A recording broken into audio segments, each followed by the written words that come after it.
everybody, I'm Bree the Plant Lady, and today I want to show you how to create a low maintenance, drought tolerant foodscape.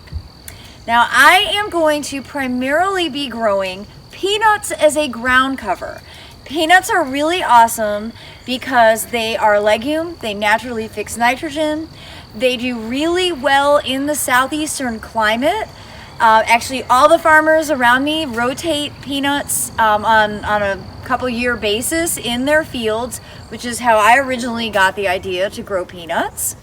And mixed in with those peanuts, I am going to do some sunflowers and some gladiolas so they can be used for cut flowers.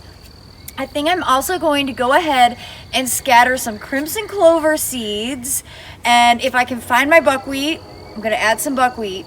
And then most importantly, I am going to do an edge of onions, and that is going to help deter some of the animals that we have coming in that nibble on everything.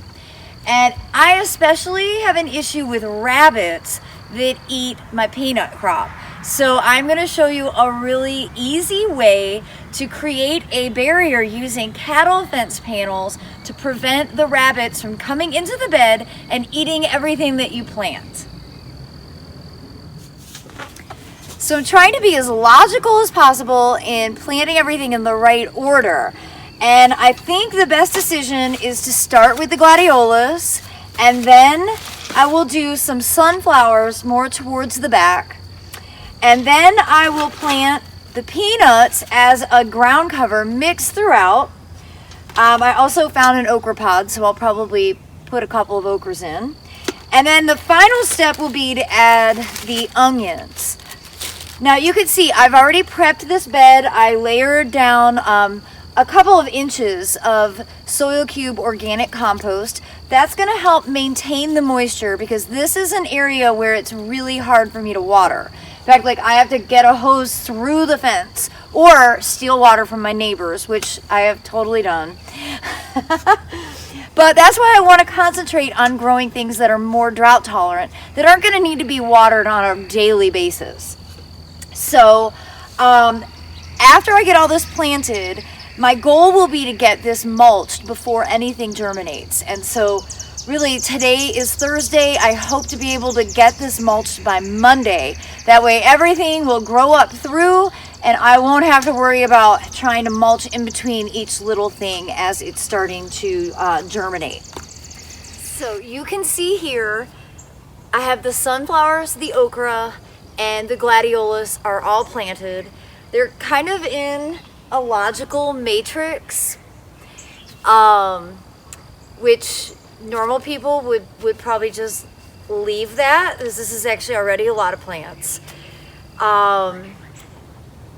I just found a whole bunch of seeds, so because I can't control myself, I am inevitably going to add more than what I thought. So what I've decided is to do kind of the middle to front half of the ground cover of peanuts, and then sort of the back section I'm gonna scatter cactus flower zinnias. I really love zinnias, and this is the perfect place for zinnias. This is full sun. This is actually south facing. It gets full sun all day, and it just seems like an opportunity that I can't waste. Granted, I brought out three packages of zinnias. That's like 3 times as much as I actually need, but that's why I'm like a real cottage gardener. It's the overabundance that kind of makes cottage what it is, and that is 1000% defines my style for planting. So if you want to be normal and organized, basically you could stop with what I've just done. If you want to take it over the top and make it a display that literally no one has ever witnessed before, follow me through to the end, and I really think this is going to look awesome this year. So yeah, hope springs eternal at this time when it's a blank slate, right? So my process now is really simple. I'm just going to rake this over, and then it'll be time for me to put the peanut seeds in. So the process for planting peanuts is super easy. All you do, you have to get raw peanuts, like not from a grocery store. They need to be seed peanuts. And then you're gonna crack them open and you see there's the raw nut. I just discard the shell in the bed. The shell actually has great antifungal properties. And so here's the raw nut. And you don't really need to dig a hole. I'm just gonna do that so that I don't break them. I often will thumb them in, but this bed isn't quite as loose as a lot of my other beds are. And so I'm not gonna cover these up. I'm gonna cover them up at the end with a rake. That way I can actually see where they all are. That's really one of the key components to this. And I'm placing them really about a foot apart. And like I said, I'm gonna try and do the entire like 24 inches of the front of this border with peanuts. And then the back half, I'm gonna overseed with crimson clover and zinnias.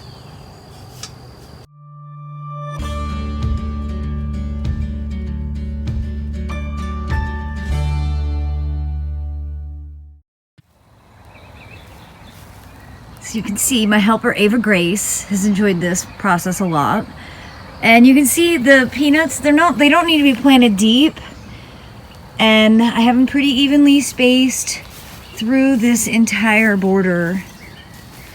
Again, just this front half, which I hope I don't regret. I don't think I will. I think that it's good to diversify, and well, I can't control myself, like I said. I didn't really understand what cottagecore was, but I think I am cottagecore. Like, I believe in abundance and planting like everything that you can all together. And I think we're going to achieve that today. All right, so my next step is to scatter some additional seeds. I have got Dixie Crimson Clover here. Like I said, I'm going to kind of concentrate this more in the middle, and if it doesn't work, it doesn't matter, but I think it will. Cactus Chrysanthemum Mix, Redmond Super Cactus, and Giant Cactus Flower. I have like, I don't know, 30 different varieties of zinnia that I apparently have been buying over the course of the last like 6 months. So I think, well, I'm just going to start with one and see how far it goes. They're pretty generous packets. I planted like a salmon pink and a white gladiolus, so I think the red would look good, but frankly, I'm not even really that concerned about like clashing. I mean, I think my theory in gardening is like life is too short for boring gardens. And why would you grow something just a little when you could grow a lot, right? That definitely is the Brie philosophy. So I'm just gonna go ahead and start scattering these more towards the back 3/4. And then the final step is just to rake everything over and then mulch over it before it all germinates. All right, so now for the part that you've probably been waiting for, suffered through this entire video to get to, the part about dealing with animals. So I have a lot of creative solutions for animal browse, and I actually do a 2-hour webinar on this topic that I think you can buy a pre-recorded version of it through the North Carolina Botanical Garden. I will try and find that and add the link to the description. But one of my suggestions is, this is more for the cool season, like starting in the fall, to plant garlic along your edges, which I have all over the yard right now. I'll have hundreds of garlics to be able to harvest soon, and they've helped prevent animals from eating my beds all winter long. So the same works with onions, and though usually I would recommend planting onions more late fall, I have a bag that I lost track of. So I want to do an experiment today where I use these onions to do part of the border, and we'll see how they grow and how effective they are. And then the rest of the border I'm gonna do with physical cattle fencing, because what I do know for sure is rabbits love peanuts more than anything on this earth. And if I don't do something, the rabbits will steal all of it. Well, they don't steal the peanuts. They just eat the foliage to the point where it can't photosynthesize, and then they don't really develop what they're supposed to through the growing season. So let's see what works better. A physical barrier in the form of cattle fence, or a planted edible barrier, one of my Foodscape solutions, an edge of onions. Now, if you've never planted onions before, don't be afraid, they're super easy. I happen to have gotten a new hand matic or pickaxe, and I really am in love with it. It's the perfect weight. And I'm actually going to use the pick part for this. So I'm just going to dig a trench very lightly. I'm really just like loosening the soil. And then I'm just going to pop in an onion every, I don't know, inch, I guess. Maybe every 2 inches. Yeah, that looks about right.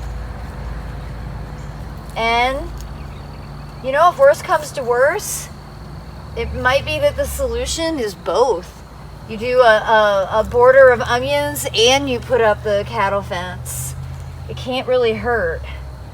But if you're anything like me, animals are just waiting to come in and eat everything that you've planted.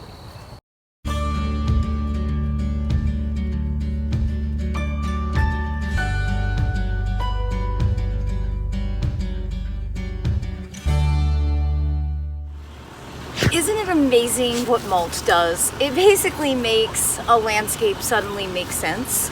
Reads as if it's all there on purpose. So the final step for this property border, the peanut planting, is going to be to install a low fence to help keep rabbits, but also my friend Oreo here, from going into the bed and digging all the plants up once they start to germinate.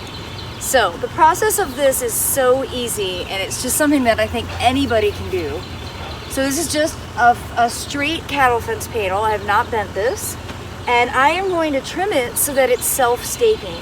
So basically I'm going to go up to about this rung, and I'm just going to trim each of the verticals down to this point, and then I'll have another section to be able to add. All right, there you have it. My easiest solution for dealing with rabbits and also dogs. It's a short, custom cut cattle fence. You see that was 2 panels, and I cut each panel into thirds, and they self-stake, and they will totally work as a barrier. Not necessarily against deer, but definitely for dogs and rabbits. And rabbits are what I'm really trying to defend this bed from, because rabbits love peanuts.